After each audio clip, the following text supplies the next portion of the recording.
காஞ்சிபுரத்திலேருந்து காஞ்சிபுரம் பெங்களூர் ஹைவேல தாமல் அப்படின்னு ஒரு சரித்திர புகழ்பெற்ற ஒரு ஸ்தலம் அது. அங்க மெயின் ஹைவேலயே 40 ஏக்கருக்கு மேல ஒரு பரந்த கேம்பஸ்ல இப்போதைக்கு ஒரு 12-13 ஏக்கர்ல ஒரு உறைவிட பள்ளி கட்டணம் கட்டியாச்சு. பிரின்சிபல் டீச்சர்லாம் அப்பாயிண்ட் பண்ணிட்டு இருக்கோம். வர கல்வியாண்டு 26-27 கல்வியாண்டுல international Cambridge international education Cambridge பல்கலைக்கழகம் அவங்க 150 வருஷமா இந்த பாடத்திட்டத்தை 140க்கு மேற்பட்ட கண்ட்ரிகள்ல நடத்திட்டு இருக்காங்க. 10,000 ஸ்கூல்ஸ் இருக்கு ஆல் ஓவர் தி வேர்ல்ட். அந்த பாடத்தை பின்பற்றி ஒரு உரையாடை பள்ளி அமைச்சிருக்கோம். இது அனௌன்ஸ் பண்றதுக்கு தான் இன்னைக்கு நம்ம கூடியிருக்கோம். இந்த சேஜ் ஹில் ஸ்கூல் நிறுவனர்கள் யாரு, இவங்களோட பேக்ரவுண்ட் என்ன அப்படின்னு கேட்டீங்கன்னா, நீலா கேஷவ் எஜுகேஷன் ரிசர்ச் ட்ரஸ்ட் அப்படின்னு அண்ணா நகர் பேஸ் பண்ணி ஒரு நிறுவனம், ஒரு ட்ரஸ்ட். இவங்க 8 வருஷத்துக்கு முன்னாடி சென்னை வானகரத்துல ஒரு வேதாந்தா அகாடமின்னு ஒரு சிபிஎஸ்இ ஸ்கூல், எவ்வளவு ஸ்டூடெண்ட்ஸ் இன்னைக்கு 1450 ஸ்டூடெண்ட்ஸ் படிச்சுட்டு இருக்காங்க. ஒரு உன்னதமான கல்விக்கூடம், நல்லா போயிட்டு இருக்கு. இது இவங்களோட 2வது கல்வி நிறுவனம். இன்னைக்கு இருக்கிற சூழ்நிலையில ஒரு தரமான உயர்தர கல்வி, ஒரு உறைவிட பள்ளிக்கூடம் அமைக்கணும் அப்படின்னு பிளான் பண்ணி சென்னை மாநகரம், பெங்களூர் மாநகரம், வெள்ளூர், காஞ்சிபுரம் இந்த மாதிரி சிட்டிஸ் மெட்ரோஸ்ல எந்த மாதிரி மக்கள் இந்த மாதிரி ஒரு கல்வி தேவை, எங்க பசங்க அங்க உறைவிட ரெசிடென்சியல் ஸ்கூல் படிக்கலாம் அப்படின்னு ஆசை இருக்கும், அவங்க சர்வே பண்ணி இந்த மாதிரி ஒரு பள்ளிக்கூடத்துக்கு நல்ல ஒரு வரவேற்பு இருக்கு அப்படின்னு கண்டுபிடிச்சு நல்ல வசதிகளோட, நீங்க இந்த ப்ரோக்ராம்ல முன்னாடியே கேட்டுப்பீங்க, ஒரு பிரமாதமான ஒரு ஆர்கிடெக்ட்,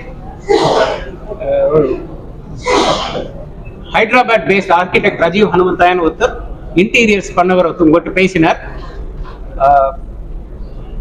உடற்கல்வி மற்றும் ஸ்போர்ட்ஸ் ஃபெசிலிட்டிஸ்லாம் அமைச்சு ஒரு நல்ல பாடத்திட்டத்தோட அகில இந்திய அளவில் டீச்சர்ஸ்லாம் ரெக்ரூட் பண்ணி அடுத்த கல்வியாண்டில் ஆரம்பிக்க போறோம். இதற்கான வழிமுறைகள், திட்டங்கள் எல்லாமே ஏற்கனவே அமைச்சாச்சு. இதை தமிழக மீடியா மக்கள் உங்க மூலமா பொதுமக்களுக்கு இதை எடுத்து செல்லணுங்கிறது தான் எங்களோட விருப்பம். அதுக்கு தான் இன்னைக்கு நாங்க குழுமி இருக்கோம். நீங்க எல்லாம் இன்னைக்கு வந்து ஆதரவு தந்திருக்கீங்க, ரொம்ப நன்றி. இந்த ஸ்கூல், இந்த சேஜ் ஹில் இந்த ஸ்கூலை பத்தி, இதோட சிறப்பு அம்சங்களை பத்தி நீங்க நிறைய பேருக்கு எடுத்து சொன்னா உங்க மூலமா மக்களுக்கு அது ஒரு ஹெல்ப்பா இருக்கும். அண்ட் ஒரு நல்ல ஸ்கூல் அமைக்கிறதுக்கு நீங்களும் ஒரு உறுதுணையா இருப்பீங்கிறது எங்களோட நம்பிக்கை. தேங்க்யூ, வணக்கம். கேள்வி என்ன கேள்வினாலும் கேளுங்க, இங்கிலீஷ்ல கேட்கலாம், தமிழ்லையும் கேட்கலாம். we welcome questions from the press. Sir, குழந்தைங்களோட சேஃப்டி வந்து பேரண்ட்ஸ் வந்து ஃபர்ஸ்ட் முக்கியமா அதான் பார்ப்பாங்க. அது வந்து படிப்பை விட தாண்டி அவங்க சேஃப்டி பார்ப்பாங்க. என்னென்ன சேஃப்டி அவங்களுக்கு கொடுத்துருக்கீங்க? சேஃப்டியில வந்து 2 தரமான சேஃப்டி சார். ஒன்று வந்து உடலுக்கு, அதாவது உடம்ப ஹர்ட் பண்ணாம சேஃப் பில்டிங் கட்டும் போதே வாட் ஆர் தி சேஃப்டி நார்ம்ஸ்ங்கிறது நேஷனல் பில்டிங் கோட் கொடுக்குறாங்க. அப்புறம் தமிழ்நாடு கட்டட அமைப்புகளும் இதெல்லாம் பண்ணணும் அப்படின்னு சொல்றாங்க. அது படி பண்ணியிருக்கோம்.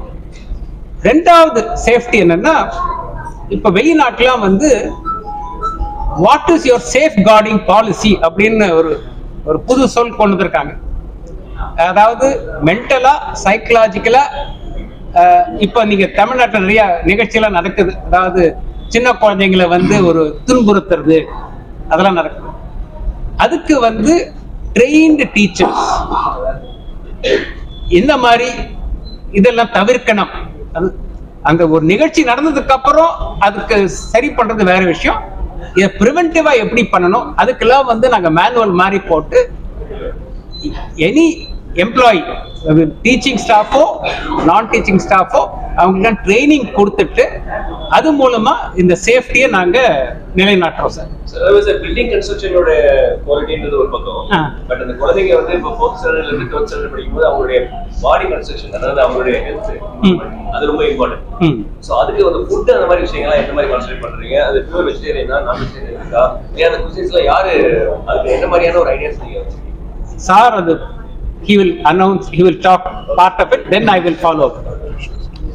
Sir, we have tied up with nutritionists, sir. So nutritionist will follow the guidelines of national child health guidelines, and they will design a food program for the entire year: breakfast, lunch, dinner.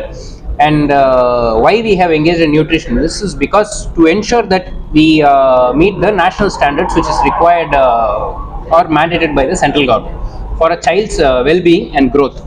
That is one aspect of it. And the second aspect of it is that as you asked, we have created a kitchen which is state-of-the-art kitchen. And our chef partner is also a very ISO certified chef partner, and we have followed all the mandate which is laid down to ensure that food safety is followed. Sir, இப்போ வந்து பேரண்ட்ஸுக்கும் குழந்தைங்களுக்கும் வந்து ஸ்கூலுக்கு போயிட்டாங்கன்னா அவங்க 8 மணி நேரம் 12 மணி நேரம் வந்து அவங்களோட தனியா ஒதுக்கி வைக்கிறாங்க. இப்போ நம்ம ஸ்கூல் வந்து நல்ல தரமா இருக்கு. ஆனா இருந்தாலும் வந்து பேரண்ட்ஸ் வந்து அவங்களை விட்டு ஹாஸ்டல் விட்டு தான் படிக்க வைக்க போறாங்க. ஸோ பேரண்ட்ஸ் எப்பெல்லாம் வரலாம், என்னென்ன டைமுக்கு வரலாம், என்ன வருஷத்துல எத்தனை வாட்டி வரலாம்னு சொல்லிட்டு அவர் ரொம்ப நல்ல கேள்வி கேட்டாரு. எல்லா உறைவிட பள்ளிகளுக்கும் ஒரு செட் ஆஃப் ரூல்ஸ் எல்லாம் இருக்கு சார். எப்போ வரலாம், அப்பாயின்மெண்ட் பண்ணிட்டு வரலாம், ரொம்ப ரேரா எமர்ஜென்சின்னா அப்பாயின்மெண்ட் இல்லாமல் வரலாம். அதெல்லாம் எங்களோட மேனுவல் ஸ்டூடெண்ட் ஹேண்ட் புக் அதுலேயே வந்துடும். பட் அன்னன்னைக்கு ஸ்கூல் என்ன நடக்குது அப்படிங்கிறது பேரண்ட் வந்து பர்சனலா வராம வீட்டுல உட்காந்துட்டே வந்து தே மே வாண்ட் டு நோ இன்னைக்கு என்ன நடந்திருக்கு, இன்னைக்கு ஏதாவது ஸ்போர்ட்ஸ்ல பார்ட்டிசிபேட் பண்ணானா, டான்ஸ்ல பார்ட்டிசிபேட் பண்ணானா, இன்னைக்கு என்ன கிளாஸ் எல்லாம் போனா, ஏதாவது டிராயிங் வரைஞ்சானா, அது எல்லாம் இன்னைக்கு இருக்கிற தொழில்நுட்பம் மூலமா அவங்களுக்கு நாங்க தெரியப்படுத்துறோம். ரெகுலரா இப்போ நான் ரெசிடென்சியல் ஸ்கூல்ல கூட மாசத்துக்கு வருஷத்துக்கு 4 தடவை 3 தடவை பேரண்ட் மீட்டிங் இருக்கு. இங்க உறவிட பள்ளிகளை வந்து அவங்க காலையில வந்துட்டு சாயங்காலம் வரைக்கும் இருக்கிற மாதிரி அமைப்புகள் தான் நார்மலா உறவிட பள்ளி பண்ணுவாங்க. நாங்க அதுவும் பண்ணுவோம். How many students per class and ஒரு டீச்சர் வந்து எத்தனை ஸ்டூடண்ட்ஸ் கேர் பண்ணிக்குவாங்க? ரைட், இது வந்து ரொம்ப இம்பார்ட்டன்ட் கேள்வி. பேரண்ட்ஸ் வந்து ஃபர்ஸ்ட் கேள்வி தான் கேட்க. எங்களோட அமைப்பு படி 200 ஒரு கிளாஸுக்கு 25 மாணவர்கள் அப்படிங்கிற மாதிரி அமைச்சிருக்கோம். கிளாஸ் ரூம் சைஸ் வந்து ஆல்மோஸ்ட் 750 800 சதுர அடி சார். இப்போ சிபிஎஸ்இ ஒரு நார்மலா சிட்டில இருக்கிற ஒரு ஸ்கூல்னு பாத்தீங்கன்னா அவங்களோட கணக்குப்படி 8 into 6 48 சதுர மீட்டர், அதுல 40 பேர் படிக்கலாம் அப்படின்னு இருக்கு. அதாவது ஒரு பையனுக்கு ஒரு 10 சதுர அடி 10 ஸ்கொயர் ஃபீட் பர் ஸ்டெப் அப்படிதான் அமைப்பு சிபிஎஸ்இ ஸ்கூல்ஸ். இந்த ஸ்கூல்ல என்ன அமைப்பு பண்ணிருக்கோம் அப்படின்னா 800 சதுர அடி 25 பசங்களுக்கு நீங்களே கலெக்ட் பண்ணிக்கலாம். 35க்கு மேல சதுர அது வந்து number of students per class. ஒரு வகுப்புல இவ்வளவு பேர். சில வேளை என்ன ஆகும் அப்படின்னா அவன் எலெக்ட் பண்ற சப்ஜெக்டை பொறுத்து. இப்போ 6ஆம் கிளாஸ்ல வந்து சில பேர் பிரெஞ்சுக்கு போவான், சில பேர் தமிழுக்கு போவான், சில அது மாதிரி போகும்போது அந்த 25 ஸ்பிளிட் ஆகி இங்க 8 பேர் இங்க 10 பேர்னு போவாங்க. பட் ரெகுலரா ஒரு கிளாஸ்ல 25, நிறைய டயத்துல அதோட குறைவாகவும் இருக்கலாம் ஒரு வகுப்புல. இப்போ இந்தியால இருக்கக்கூடிய ஸ்கூல்ஸ் வந்து அரசியல் சிபி சிலபஸ்ல இல்ல, நம்ம கவர்மெண்ட் அரசியல்ங்கிறது டைரக்டா அரசியல் இல்லாம இப்பவே தமிழ்நாடு சிபிஎஸ்இ பாடத்திட்டத்துல கான்ஸ்டிடியூஷன், டெமோக்ரஸியை பத்தி, ஜனநாயகத்தை பத்தி நிறைய இதெல்லாம் இருக்கு. லோக்சபாக்கு எப்படி போகலாம், ராஜ்யசபாக்கு எப்படி போகலாம், எம்எல்ஏ எப்படி அப்படிலாம் அதெல்லாம் இருக்கு. பட் அரசியல் கொள்கைகள் ஒரு பார்ட்டிக்கு இந்த கொள்கை, இன்னொரு பார்ட்டிக்கு இந்த கொள்கை, அது மாத்திரம் பாடத்திட்டத்துல ஒன்றும் வரல. வரக்கூடிய வாய்ப்புகள் இருக்கு அவங்க school. அதுக்கு வரக்கூடிய வாய்ப்புகள் நாங்க டிசைட் பண்ண முடியாது. நாங்க வந்து கேம்பிரிட்ஜ் யூனிவர்சிட்டி பாடத்திட்டம் நடத்துறோம். அதுல ஒரு உன்னதமான ஒரு சப்ஜெக்ட் இருக்கு. அதை பத்தி ஒரு 2 நிமிஷம் சொல்றேன். அதுல வந்து குளோபல் பெர்ஸ்பெக்டிவ் அப்படின்னு ஒரு சப்ஜெக்ட் 6ஆம் கிளாஸ்ல இருந்து 8ஆம் கிளாஸ் வரைக்கும் கட்டாய பாடத்திட்டத்துல இருக்கு. 9th and above வந்து செலக்டிவா எடுத்துக்கலாம். இந்த குளோபல் பெர்ஸ்பெக்டிவ்ங்கிற பாடத்திட்டம், அந்த சப்ஜெக்ட் இந்தியால இருக்கிற எந்த அமைப்புகளும் இல்ல, கிடையாது. அதாவது ஒரு உலக நோக்குல ஒரு விஷயத்தை எப்படி பார்க்கறது, ஆண் பெண் உறவோ, கலாச்சாரமோ, இல்ல ஒரு ட்ரெடிஷனல் பிராக்டிஸோ, அது மாதிரி எனிதிங், ஒரு மனிதவியல்ல என்னெல்லாம் நடக்குதோ அது வந்து குளோபல் பெர்ஸ்பெக்டிவ்ல எப்படி பார்க்கறது.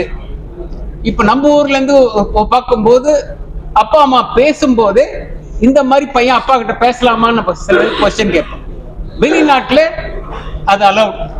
ஸோ இதெல்லாம் புரிஞ்சுக்கிறதுக்கு அந்த பாடத்திட்டம் குளோபல் பெர்ஸ்பெக்டிவ்ங்கிறது கேம்பிரிட்ஜ் ஒரு 10 வருஷத்துக்கு முன்னாடி இன்ட்ரோடியூஸ் பண்ணிட்டாங்க. அது நடக்கும். அந்த பாடத்திட்டம் நாங்க தமிழக அரசு வந்து ஏதாவது medical college ultimate, medical engineering college தான் அல்டிமேட். நீங்க 4ஆம் வகுப்புல இருந்து சேர்க்கறீங்க.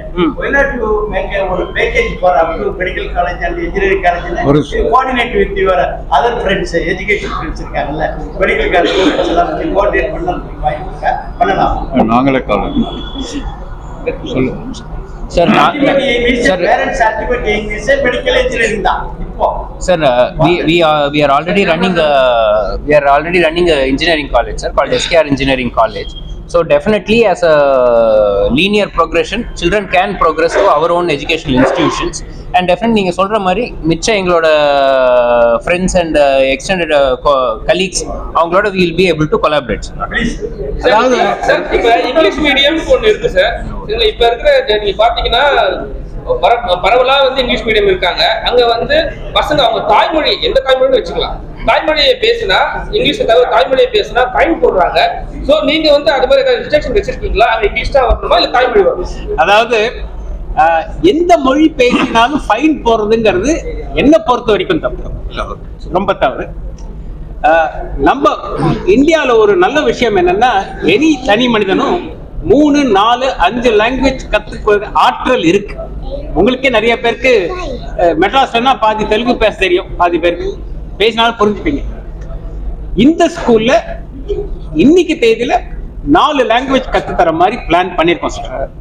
காலப்போக்கில் இன்னும் அதிகம் பண்ணலாம். இன்னைக்கு தேதியில English, Tamil, Hindi and Spanish இல்லாட்டி பிரெஞ்சு அப்படிங்கிற மாதிரி இன்னைக்கு தேதியில அமைப்பு வச்சிருக்கோம். என்னங்க ஃபைன் ஒரு நடைமுறையில இருக்கு, அது எல்லாருக்குமே தெரியும். அது வந்து நம்ம ஸ்கூல்ல வந்து நடைமுறைப்படுத்துவீங்களா இல்ல வந்து அது பேன் பண்ணுவீங்களா? டெஃபினட்டா படுத்துவோம். நம்ம எல்லாம் எல்லாருமே தமிழ்நாட்டுல இருக்கோம் சார். அந்த மொழியில பேசும்போது கிடையவே கிடையாது. அதாவது any fine school will not apply fine. English சொல்ல போனா சார், இதுல இங்க நான் ஒன்று சொல்ல விரும்புறேன். நாங்கள் ஆல்ரெடி ஒரு சிபிஎஸ்சி ஸ்கூல் 8 வருஷமா நடத்திட்டு இருக்கோம். அந்த ஸ்கூல்ல இது வரைக்கும் நாங்கள் இந்த மாதிரி ஃபைனோ எதுவுமே போட்டது கிடையாது. ஸோ நாங்கள் வந்து we are against that. So நாங்கள் ஆல்ரெடி நடத்திட்டு இருக்கிற ஸ்கூல்லே அதுக்கு ஒரு எடுத்துக்காட்டு. அதை தான் நாங்கள் இங்கேயும் ஃபாலோ பண்ணுவோம். Sir, fee structure we are starting with 5 lakhs for grade 4 and 5, sir. 5,50,000 for grade 6, 7, 8, sir. Sir, Neela Kesav Education and Research Trust, Neela Kesav Education Research அறக்கட்டளை வந்து scholarships provide பண்ணும் சார். பட் அதுக்கு policies sir. Sir இப்ப இருக்க குழந்தைங்க நீங்க பாத்தீங்கன்னா ஹைப்பரா இருக்காங்க, சரிங்களா? அவங்களுக்கு ஏதாவது ஸ்பெஷல் கிளாஸ் ஏதாவது வைப்பீங்களா? ஏன்னா வந்து ஃபர்ஸ்ட் ஸ்டாண்டர்ட் எல்கேஜி யூகேஜி வந்து அப்படியே வரும்போது ஹைப்பராவே இருப்பாங்க. அப்போதே அவங்க கண்டுக்க மாட்டாங்க. அதுக்கப்புறம் வந்து அவங்க மெயின்டைன் பண்ணுவாங்க. சார் எஸ் சொல்லி முடிச்சிருங்க. கண்டுக்க மாட்டாங்க. அப்புறம் ஸ்கூல்ல போகும்போது தான் இவர் ஹைப்பர் இருக்காருன்னு சொல்லிட்டு கண்டே பிடிப்பாங்க. ஸோ அது மாதிரி ஏதாவது நீங்க பிளான் பண்ணி சார், இதுக்கு வந்து ஒரு மருத்துவராக நான் ஒன்று சொல்ல விரும்புகிறேன். ஹைப்பர் ஆக்டிவிட்டி கிட்ஸ் அப்படின்றது வந்து அது ஒரு வியாதி கிடையாது. ஃபர்ஸ்ட் அது எதனாலன்னா, குழந்தைங்களோட எனர்ஜி அதை வந்து நம்ம சரியான முறையில் சேனலைஸ் பண்ணால் அந்த குழந்தைங்க வந்து அந்த ஹைப்பர் ஆக்டிவிட்டி இல்லாமல் இருக்கும். இப்போ நம்ம ஸ்கூலில் வந்து எஸ்பெஷலி ரெசிடென்ஷியல் ஸ்கூலில் சேஜில் ரெசிடென்ஷியல் ஸ்கூல் நிறைய விளையாட்டு ஆப்பர்ச்சுனிட்டிஸ் கொடுக்குறோம். அண்ட் மற்ற எக்ஸ்ட்ரா கரிக்குலர் ஆக்டிவிட்டீஸ், கலை, இது எல்லாமே கொடுக்குறோம். ஸோ அந்த குழந்தைங்கள் வந்து அதில் அவங்களோட ஈடுபாடு இருக்கும்போது அந்த ஹைப்பர் ஆக்டிவிட்டின்றது அவங்களுக்கு ஆட்டோமேட்டிக்காக குறைஞ்சிடும். அதுக்காக தனியாக வந்து ஒரு கோச்சிங்கோ இதுவோ கொடுக்க தேவை. இது வந்து நான் உங்களுக்கு மருத்துவ ரீதியாக சொல்கிறேன். சார் அன்றைய காலகட்டத்தில் கவர்மெண்ட் ஸ்கூல், பிரைவேட் ஸ்கூல் நிகராக வந்து அரசு மேல்நிலை பள்ளிகள், உயர்நிலை பள்ளிகள், அந்த பள்ளிகள் எந்த ஸ்கூலுமே வந்து இந்த அளவுக்கு ஸ்டேட்டஸ் இல்லை. எல்லா பேரண்ட்ஸுமே வந்து குழந்தைகளை பிரைவேட் ஸ்கூல்ல சேர்க்கணும், அந்த ஒரு டேப் ப்ராசஸ் தான் இருக்கு. ஸோ என்ன ரீசன்? இது ஸ்கூல் வேரியேஷனா இல்ல அவங்களோட எஜுகேஷன் வேரியேஷன் ஆகலாம்? சார் அதை நான் ஆன்சர் பண்றேன். இதுல கொஞ்சம் ஒரு அரசு எல்லாருமே நல்ல கல்வி தரணும், சேஃபா இருக்கணும் இல்லாத ஒரு சூழ்நிலையில பிரைவேட் ஸ்கூல்ல வந்து நாடுறாங்க அப்படின்னு நான் சொல்ல முடியாது சார். நிறைய கவர்மெண்ட் ஸ்கூல் நல்லா பண்ணிட்டு இருக்காங்க சார். நிறைய நீங்க சோசியல் மீடியா, நியூஸ் பேப்பர்லாம் பாத்தீங்கன்னா நல்ல தரமான கவர்மெண்ட் ஸ்கூல்லாம் இருக்கு. எய்டட் ஸ்கூல்ஸும் நல்லா பண்ணிட்டு இருக்காங்க.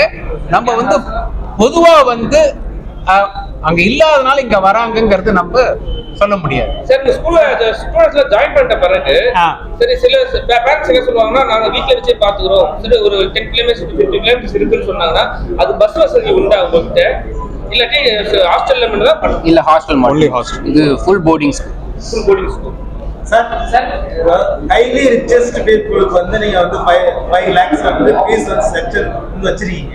இப்போ வந்து ஒசூரை சுற்றி இருக்கிற ஏழை எளிய மக்கள், அடித்தட்டு மக்களுக்கான ஃபீஸ் ஸ்ட்ரக்சர் வந்து நீங்க எந்த அளவுக்கு வந்து நீங்க வரையறுப்பீங்க? அவங்களுக்கு என்ன ஏழை எளிய மக்களுக்கு எப்படி நீங்க உங்க கல்வி நிலையத்தை வந்து கொடுக்க போறீங்க? இதுக்கு ஒரே ஒரு பதில் தான் சார்.